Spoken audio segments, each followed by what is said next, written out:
నమస్తే అండి దయాకర్ గారు, నాగమణి గారు. నమస్తే అమ్మా. శ్రీమతి ఓ బహుమతి కార్యక్రమానికి స్వాగతం. సో ఎలా ఉన్నారు? చాలా ప్రశాంతంగా. ఓకే. ప్రశాంతం అన్నమాట పొలిటికల్ లీడర్ నుంచి రావటం అనేది. అంటే చాలా రోజుల నుంచి మీరు క్వశ్చన్లు అడిగి ఎప్పుడు వస్తుంది ఏంటి, పదవి ఎప్పుడు వస్తుంది ఏంటి అని అడిగి దానికి ఏదో చెప్తూ పోతున్న క్రమం ఇప్పుడు ఇచ్చింది కాబట్టి మీరే అన్నారు కాబట్టి ఒక ఇంపార్టెంట్ దశ ఎంటర్ అయినాం కాబట్టి ప్రశాంతత ఉంది. ప్రశాంతత అంటే మానసికంగా, బట్ ఇక పోరాటం అయితే తప్పదుగా, ప్రభుత్వంలో ఉన్నా సరే తప్పదు. సో ఇదొక మంచి సందర్భం. పదవి కాదు, ఒక 10 ఏళ్ల పోరాటము, 10 ఏళ్ల కష్టం ఫలితం ఇవాళ చూస్తున్నాం కాబట్టి anyway first of all congrats అండి ఇద్దరికి కూడా. 10 ఏళ్ల కష్టానికి లాస్ట్ ఒక మంచి పదవి దొరికినందుకు thank you so much. And Dayakar గారి అభిమానులు పార్టీలకు అతీతంగా చాలా మంది సంతోషపడుతున్నారు ఈ విషయంలో మాత్రం. దయాకర్ గారు ఆ పార్టీని నమ్ముకొని ఇన్నేళ్ళు ఆ పార్టీలో కష్టపడి ఉన్నందుకు ఇప్పటికైనా న్యాయం జరిగింది అని పార్టీలకు అతీతంగా మాట్లాడుతున్నారు చూసారా, అది చాలా గ్రేట్ఫుల్ థింగ్. కాంగ్రెస్ పార్టీ ఈ 10 సంవత్సరాల్లో నేను వాయిస్గా ఉన్నా. మీరు సీనియర్ జర్నలిస్ట్గా కూడా గమనించుంటారు. ఎన్నో ఎన్నికలు కాంగ్రెస్ పార్టీ ఓడిపోయినప్పటికీ కూడా నేనే ఆ ఓటమిని కూడా డిఫెండ్ చేసిన ఒక దశ అయితే చాలా బలహీనమైన వాయిస్ ఉన్న స్థితిలో కూడా చాలా గట్టిగా ఉన్నాం.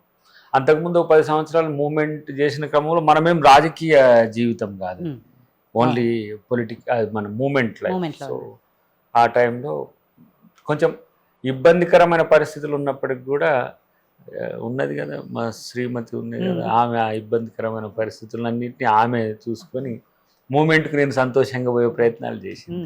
అందుకే అంటారు ప్రతి మగవాడి విజయం వెనుక ఆడది ఉంటుందని, అది వాళ్ళ రిఫ్లెక్ట్ అవుతుంది అనే విషయం. మీరు పార్టీ సైలెంట్గా కాదు, చాలా కష్టకాలంలో ఉన్నప్పుడు చాలా పెద్ద పెద్ద నాయకులే సైలెంట్గా ఉన్న టైంలో కూడా మీరు బలమైన వాయిస్ వినిపించారు. ఛానల్స్లో కానివ్వండి, లేకపోతే బయట సభల్లో కానివ్వండి, అన్నిట్లో కూడా. కాబట్టి సరే, దాని వెనక నాగమణి గారి సపోర్ట్ ఎంత ఉంది, మీ కష్టం ఎంత ఉంది, ఇవన్నీ కూడా ముందు మాట్లాడదాము. సో వైవాహిక జీవితం గురించి మాట్లాడాలంటే ఎన్నేళ్ళు ఎన్నికి వెళ్ళాల్సి వస్తుంది? 21 years. 99 years. నాకు కొంచెం 99 years నుంచి పరిచయం. 1999 పరిచయం అంటే ఆ ఇయర్స్ లెక్క 25 years కంప్లీటెడ్. అయితే లవ్ మ్యారేజా? సో 99లో పరిచయం అయ్యారు. తర్వాత పెళ్ళి ఎప్పుడైంది? 2004లో. సో మొత్తం కలిపితే 25 years. ఓన్లీ 4 years పెళ్ళిది gap 21 years. Okay. So 25 years or 21 years ఇవన్నీ వెనక్కి ఒక్కసారి రికలెక్ట్ చేసుకుంటే ఆ మెమరీస్ ఫస్ట్ ఏం గుర్తొస్తుంది మీకు నాగమణి గారు? సో చాలా అంటే స్టూడెంట్గా ఉన్నా నేను అప్పుడు. ఓకే. డిగ్రీ ఫస్ట్ ఇయర్ చేస్తున్నా. +2 వరకు హాస్టల్లోనే ఉన్నా నేను. అయితే క్యాంపస్లో ఏఎంఎస్లో college first year degree BCom చేస్తున్నప్పుడు వీళ్ళ సిస్టర్ నేను క్లాస్మేట్స్. సో అక్కడ పరిచయం అనమాట. ఈయన అప్పుడప్పుడు వచ్చేవాళ్ళు హాస్టల్కి. సో అక్కడ పరిచయం అయ్యాము. ఇంకా అంటే తను ఎంసీఏ చేస్తున్నారు. అట్లా పరిచయం అయ్యాక ఎప్పుడు వాళ్ళ సిస్టర్ కోసం వస్తూ ఉండేవాళ్ళు అనమాట. వస్తుంటే నాతో ఎక్కువగా మాట్లాడడము. అంటే చూసి అమ్మాయి బాగుంది అనుకున్నారో మరి ఏమనుకున్నారో తెలియదు కానీ ఫస్ట్ డేనే నన్ను బిర్లా టెంపుల్ కి తీసుకెళ్లారు. ఫస్ట్ డేనే. ఆ రోజు దివాళీ ఉండే. అయితే సిస్టర్ ఇద్దరం ఉన్నాము, ఇద్దరం కలిసే ఉన్నాము. అయితే యాక్చువల్ గా పేరెంట్స్ రమ్మని చెప్పారు అనమాట టెంపుల్ కి. అయితే ఈ రోజు వెళ్ళాల్సి ఉండే నాకు అని అన్నా అనమాట. ఇప్పుడు ఏమైంది మనం వెళ్దామని అట్లా, అంటే ఒక అన్నోన్ పర్సన్, న్యూ పర్సన్ కదా తను.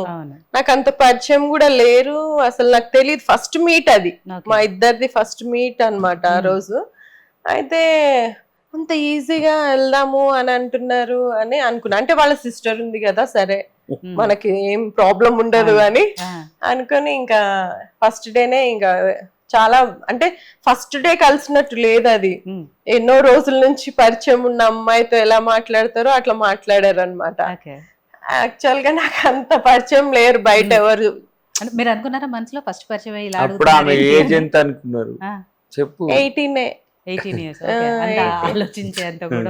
18 years old. అయితే సరే అంటే కొంచెం అవేర్నెస్ ఉంది సొసైటీ పట్ల, అంటే ఎలా ఉంటారు అనేది. కాకపోతే ఏంటంటే ఇంట్లో మనిషిలాగే ట్రీట్ చేశారు నన్ను.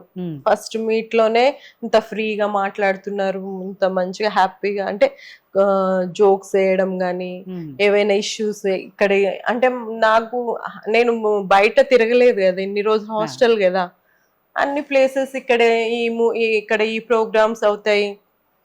నెక్లెస్ రోడ్ లో ఇలా అక్కడ ఆ రోజు ప్రోగ్రామ్ ఉండింది, అయితే డాన్స్ ప్రోగ్రామ్ ఉండింది, దానికి కూడా తీసుకెళ్లారు. అది టెంపుల్ దర్శనం అయ్యాక మళ్ళీ అక్కడికి కూడా వెళ్ళాం అనమాట.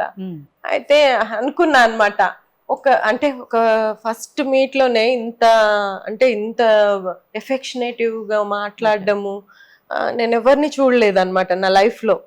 ఫస్ట్ టైం తనే అన్నమాట. అయితే నేను చాలా మంచిగా, అంటే నాకు కూడా హ్యాపీగా ఫీల్ అయినా, నేను కూడా చాలా హ్యాపీగా ఫీల్ అయ్యా. సో ఇలాంటి వ్యక్తులు కూడా ఉన్నారు అని అట్లా అనుకున్నా, కానీ నేను నాకు అప్పుడేం తెలియదు, అనుకోలేదు.